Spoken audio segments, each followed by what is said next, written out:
run Those on people reform, need their heads shaped. run on reform, and run on progress, and talk in a specific way about how you're going to accomplish things, and talk about what your goals are for this next decade.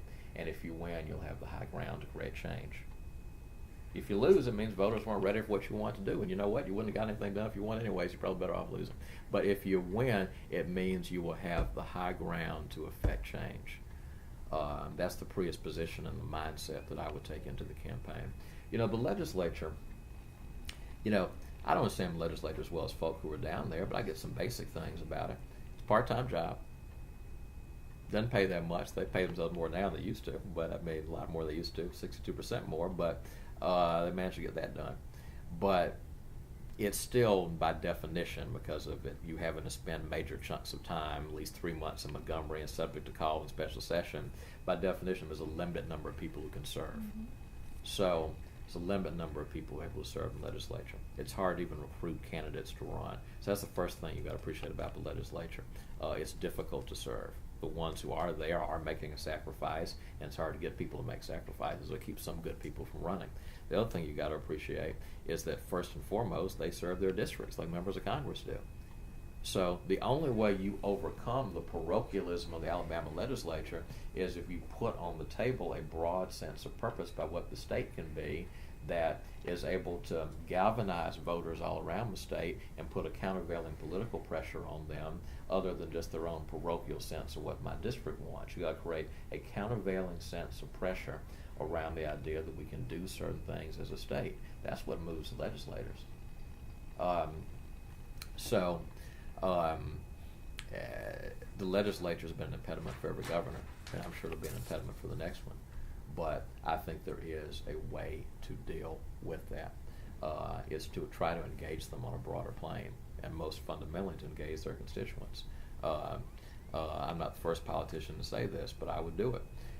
If I were a governor, I would regularly do town hall meetings around the state. I couldn't do as many as I do now, but I would do regular town hall meetings. And I do some of them in the smaller areas to try to stir up a sense of public purpose and to try to pull down some of the veil around what happens in Montgomery. The governor can't just limit his exposure to TV appearances and press conferences and fundraisers and speaking to the chambers and Rotaries and Kiwanis in the big city a few times a year. I would believe in having a regular kind of engagement. We would have a regular website in this day and age. We would use the internet technology. We would do a much more aggressive use of the tools of public communication that are available to try to build some sense of rapport with the electorate. And I think that's what it would take to accomplish the things you wanted. And as always, final point on this, you have to prioritize. There are 9 or 10 things we need to do at the same time in Alabama, but a governor can't do those 9 or 10 things at the same time. What you hope to do is in that first year define 2 meaningful agenda items that you can move to fruition. Same in the second year, same in the third year. And I think you've got to make those agenda items such that they can be leveraged into other things. That they can be leveraged into other things on the local level, leveraged into other things on the public-private sector commitment level, leveraged into other things in terms of the rest of your legislative agenda. The other thing that I think you can do is a governor, to be successful, needs to have a regular group of legislators that he can bring into the circle. Governor Riley has been a pretty successful governor, but he's not managed to do that beyond his party folk like Mike Hubbard. But there need to be a group of people that you bring in, and the price of admission can't be you're going to vote with me on every issue and you're going to vote to organize the legislature the way I want it organized, because that will limit who you get.